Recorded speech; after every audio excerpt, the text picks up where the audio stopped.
उद्या दिनांक 17 तारीख रविवार संध्याकाळी 4 वाजता माझ्या मतदारसंघामध्ये देवगड शहरामध्ये महाराष्ट्राचं युवा सेनेचे प्रमुख, महाराष्ट्राचं युवा नेतृत्व आदित्यसाहेब ठाकरे हे दौऱ्यावर येत आहेत. त्यांची जाहीर सभा देवगड शहरामध्ये होत आहे आणि म्हणून या सभेला मोठ्या संख्येनं जिल्हावासियांनी, मतदारसंघातल्या जनतेने आणि शिवसैनिकांनी, महाविकास आघाडीच्या कार्यकर्त्यांनी मोठ्या संख्येनं उपस्थित राहावं. खरं तर महाराष्ट्राचं युवा नेतृत्व म्हणून आदित्य साहेबांकडे पाहिलं जातं. एक अभ्यासू व्यक्तिमत्व आणि ज्या पद्धतीनं संघटनेच्या युवा सेनेच्या जडणघडणीसाठी जी मेहनत आदित्य ठाकरे साहेब घेत आहेत आणि त्यांचे जे विचार आहेत त्यांच्या या सगळ्या मार्गदर्शनामुळे फार मोठं चैतन्य, फार मोठं जोश या सिंधुदुर्गाच्या युवाईमध्ये, तरुणांमध्ये त्या ठिकाणी निर्माण होणार आहे आणि एक शिवसेनेचा भविष्यातला एक वारसा म्हणून त्यांच्याकडे पाहिलं जातं.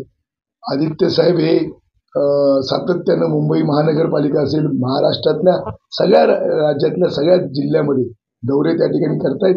उत्स्फूर्त असा प्रतिसाद त्यांच्या सगळ्या दौऱ्यांना त्या ठिकाणी मिळतोय आणि म्हणून एक तरुणाईमध्ये एक भगवं वातावरण महाविकास आघाडीचं आणि शिवसेनेचं हे त्या ठिकाणी निर्माण होताना दिसतंय. आणि मग माझ्या मतदारसंघात आल्याच्या नंतर जो काय फरक या सगळ्या मतदारसंघामध्ये त्यांच्या येण्यानं, त्यांच्या विचारानं आणि त्यांच्या जोशपूर्ण किंवा सगळ्या त्या उत्साही वावर असल्यामुळे एक पूर्ण मतदारसंघामध्ये एक फरक त्या ठिकाणी पडणार आहे आणि मोठं मतधिक्य हे संदेश पारकरला पर्यायानं शिवसेना, महाविकास आघाडीला मशाल या चिन्हावर त्या मतदारसंघातून होणार आहे.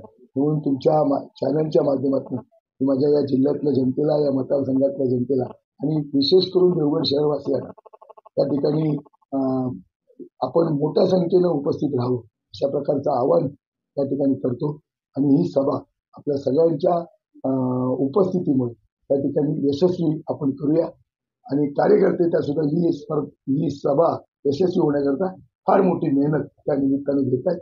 आणि एक आजपर्यंत ज्या उमेदवारी अर्ज दाखल करत असताना जनतेचा जो प्रतिसाद मिळाला, उत्साह मिळाला, उद्धव साहेबांची जी सभा झाली त्याला सुद्धा फार कृषी विवाह असताना सुद्धा मोठ्या संख्येनं लोक भर उन्हामध्ये त्या ठिकाणी उपस्थित राहिले.